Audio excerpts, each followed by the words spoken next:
j'entends la municipalité, j'entends les bourgmestres, j'entends la commune. Parce que ce sont des gens de proximité.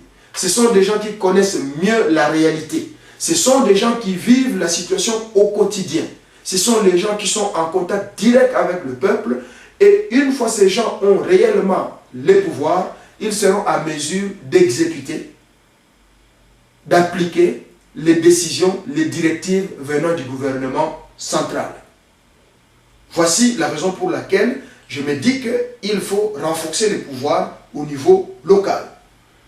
Outre cela, je me dis qu'il faut revenir au Parlement à une seule chambre et avec un nombre raisonnable de parlementaires. Chers compatriotes, au moment où le pays traverse un moment difficile et qu'on n'a pas assez de moyens pour payer des fonctionnaires, on n'a pas assez de moyens pour investir dans les infrastructures de base, on n'a pas assez de moyens pour répondre à la misère sociale qui ronge notre pays, eh bien qu'il y en a des milliards et des milliards qui sont dépensés au niveau du Parlement. À ce qui nous concerne aujourd'hui, sachez-le qu'un parlementaire vaut au moins 5 fonctionnaires payés. Je me pose la question, à l'état où se trouve notre pays, avons-nous réellement besoin d'avoir un parlement à 2 chambres? Avons-nous besoin réellement d'avoir un grand nombre de parlementaires? Eh bien, si nous aimons notre pays, si on se dit patriote, si on veut vraiment le bien-être de notre peuple, je crois que nous devons comprendre cette innovation. Donc, nous devons réduire les charges politico-administratives, notamment en réduisant le nombre de parlementaires, en supprimant carrément une chambre, rester avec une seule chambre qui sera l'Assemblée nationale, avec les élus venant de toutes les provinces, pour permettre à ce que nous puissions gagner quelque part pour soulager le social, autrement dit, passer dans la réalité, la réponse à la misère sociale. Je me dis encore qu'il faut réorganiser les statuts parlementaires. Je suivais une fois les débats parlementaires et j'avais même apprécié l'expression utilisée par un des acteurs politiques de l'époque, c'était M. Vital Kamerhe, qui disait que le parlementaire n'est pas un superman ou il ne doit pas se considérer comme un superman. Aujourd'hui, qui dit parlementaire, dit avoir accès à tout, dit avoir la liberté en tout, dit faire tout ce que bon lui semble, en bien comme en mauvais. Je ne suis plus pour ce système. Je me dis, outre la fonction politique ou de législateur que doit exercer les parlementaires, je suis pour encore remplir le cahier des charges du parlementaire de sorte à rendre le parlementaire quelqu'un de plus proche de sa base, quelqu'un qui participe au développement de sa base, quelqu'un qui nourrit sa base, quelqu'un qui donne de l'emploi aussi à sa base. Comment?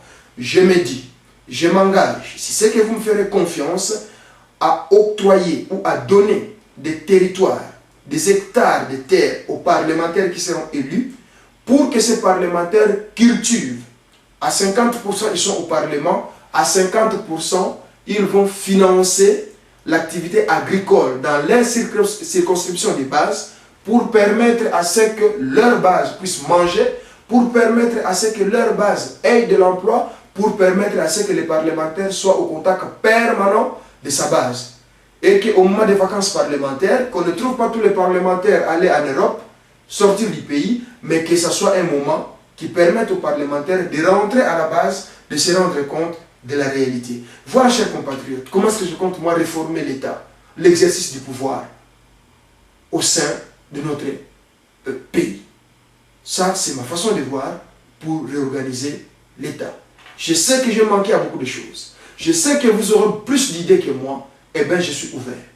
Apportez vos idées, main dans la main, nous allons réformer notre pays. Chers compatriotes, tout à l'heure, j'ai parlé du social. J'ai dit que les vrais problèmes aujourd'hui au Congo, c'est le social. La grande problématique aujourd'hui, la grande équation en RDC, comment répondre à la misère sociale qui frappe, non seulement frappe, mais si vous voulez, qui s'est installée dans nos foyers et dans nos familles. Et sur le plan social, voici quelques idées que j'ai avec moi pour pouvoir relancer notre pays, pour pouvoir améliorer le social du citoyen congolais. Quelques idées. Entre autres, je me dis qu'il faut protéger la famille, cellule de base de la société. Tout commence par là, chers compatriotes. Une famille qui n'est pas protégée, une famille qui n'est pas à l'abri, eh bien, c'est la source, c'est la porte d'entrée de la misère pour toute la nation ou pour tous les pays. Quand je parle de la protection de la famille, je me dis que nous devons arriver à mettre des lois visant à protéger la famille. Je trouve ça un peu anormal, des gens qui se présentent dans certaines familles dans le but de déséquilibrer, de déstabiliser, de séparer des familles. Aujourd'hui, nous vivons la réalité Koulouna. Nous vivons la réalité des enfants de la rue. Nous vivons la réalité des enfants chégués.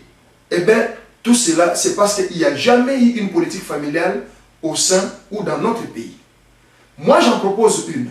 Si vous lisez dans notre blog, vous verrez ce que je propose comme politique familiale.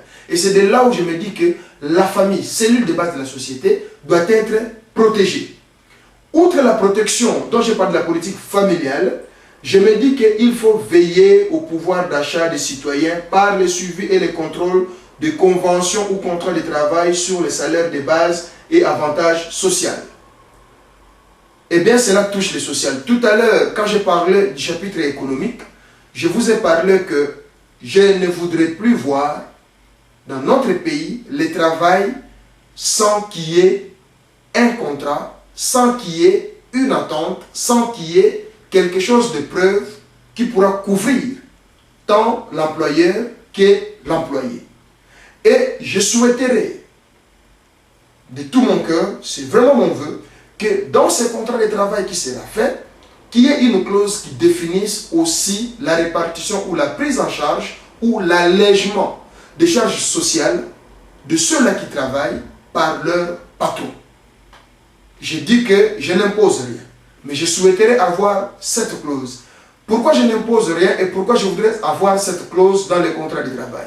C'est tout simplement parce que je remets cette clause maintenant la balle au camp de deux parties de s'arranger si cette clause pouvait se traiter en numéraire ou en espèces ou cela peut trouver un autre moyen pour l'exécution de cette clause. Je l'ai expliqué tout à l'heure dans le chapitre économique. Cela peut être en espèces, c'est-à-dire dans le salaire on ajoute ce qu'on doit aux enfants ou à la famille, ou bien cela peut passer par la réduction des charges, par exemple la prise en charge des frais médicaux ou de la scolarité des enfants par l'employeur, ainsi de suite.